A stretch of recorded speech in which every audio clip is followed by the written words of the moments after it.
welcome to another episode of TechteamGB. Today we'll be looking at AMD versus Intel.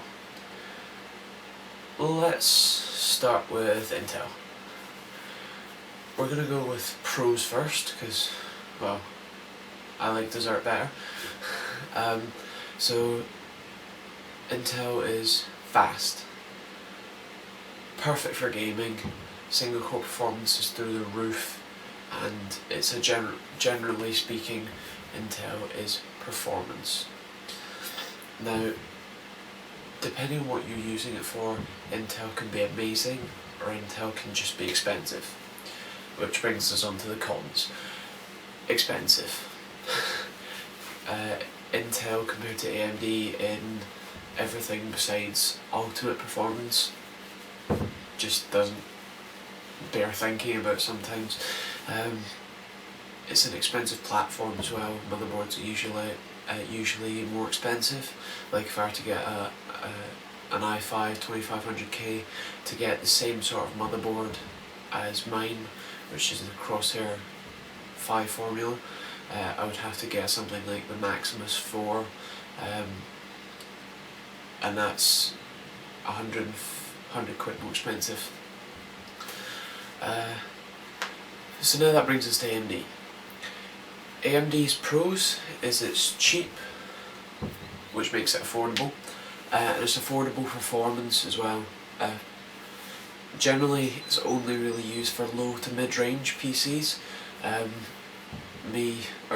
Actually everyone at TechteamGB went a bit insane and bought AMD for, well, gaming rigs.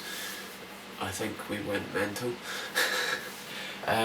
It's probably because, as I said, it's cheaper than Intel, especially for the platform, aka the motherboards. The APUs that AMD have just launched, like their A8 APUs, are storming the market. They are so competitive. In fact, they don't have a competitor. Intel cannot keep up currently, as well, the APUs are just brilliant. I mean, if you take a look at our budget system, which will be here, the system is so much cheaper. It's unbelievable how it's about 200 quid cheaper, and that's just because the A8 I think we put in is 80 quid, and that's a quad core, a good quad core finally, and fairly decent graphics. I mean, I wouldn't expect to be gaming too much in it, but you know, for it's a pretty good CPU and a GPU.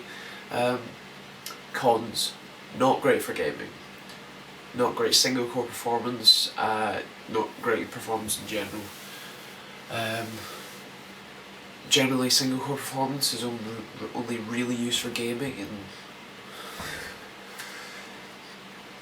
they do the job, especially since DirectX 11 means that the games don't really sit on the CPU as much as they do. They now sort of bully the GPU into doing all the work. So AMD are becoming, in my mind at least, more suited to gaming, as they're not CPUs aren't necessarily needed for gaming. Conclusion: whichever one to go for is your choice. Now, if you're an AMD fanboy, c'est la vie. Intel fanboy, c'est la vie.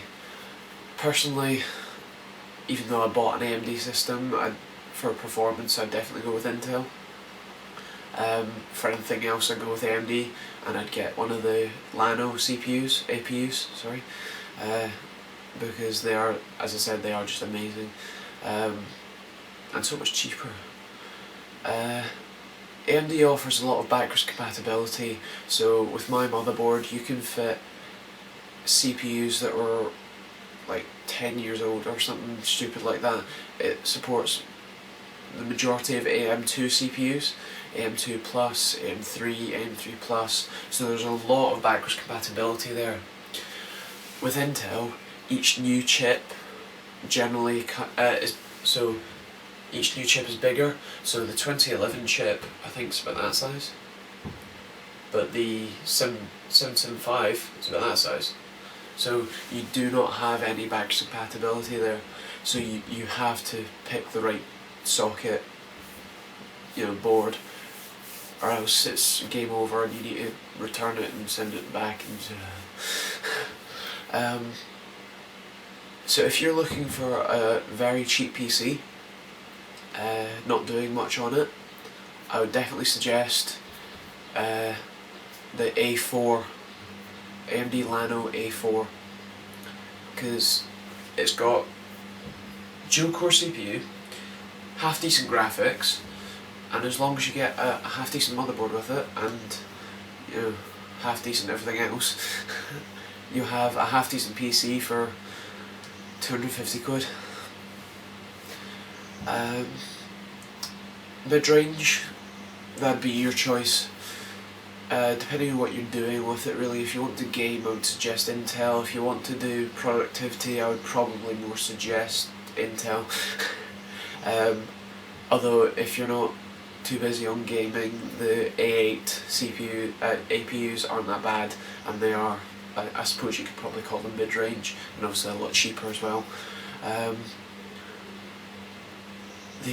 For performance or enthusiast systems, there is no option there. You are going with Intel.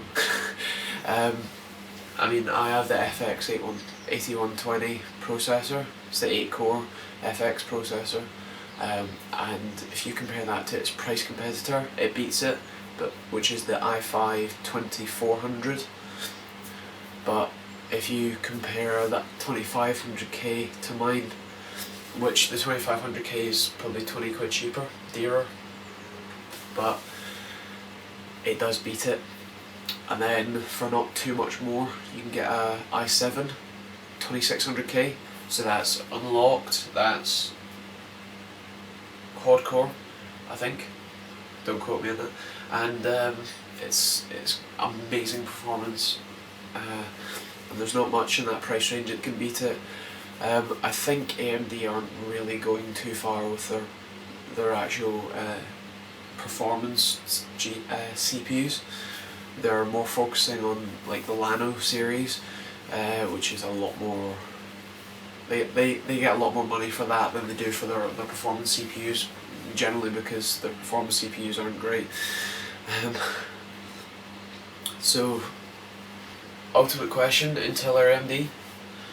Intel, AMD. You choose. Thanks for watching. Don't forget to check out any of our other videos. We appreciate the views and comments and everything. Don't forget to comment, rate, subscribe. Thanks for watching.